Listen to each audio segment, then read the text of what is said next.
ঠিক কথা বলেছে। আমি ওই রকম সমস্ত মক্ষরে যারা ভূষিত সেই নেতাদের সম্পর্কে বলি না, কিন্তু উনি যেটা বলেছেন এটা একদম সত্যি কথা।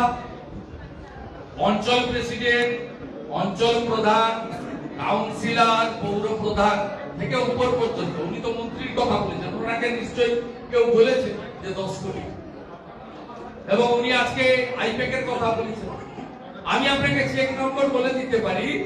জল জীবন মিশন যে স্কিম মোদিজি এবারের বাজেটে 28 সাল অব্দি রেখে দিলেন, সেই জল জীবন মিশনে একজন ঠিকাদার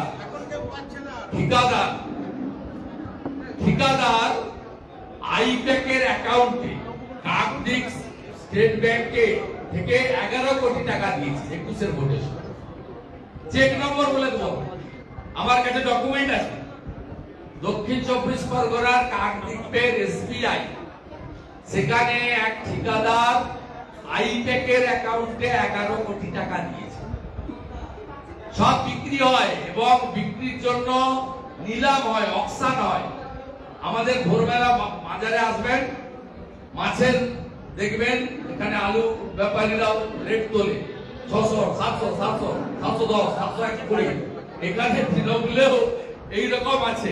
পঞ্চায়েত প্রধান তার রেট এইটা আছে, ব্লক প্রেসিডেন্টের রেট এইটা আছে, এবং সব টাকা তোলে ডিল করে ভাইপোর পিএ সুমিত।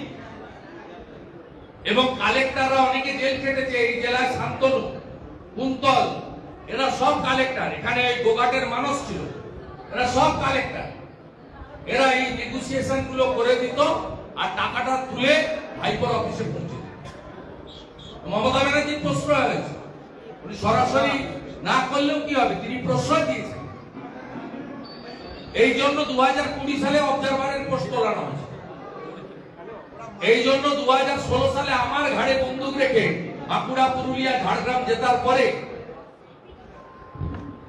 বাঁকুড়া, পুরুলিয়ার অবজারভার ভাইপো হয়েছিল বিনয় মিশ্র, যাতে এখান থেকে বস্তা বস্তা টাকা পুলিশ পাহারায় লালার 5 লাখ টাকা তুলে নিয়ে যেতে পারে।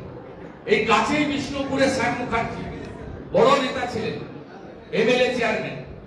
তিনি 16 ভোটে কংগ্রেস ক্যান্ডিডেট তুষার বাবুর কাছে হেরে গেছিলেন।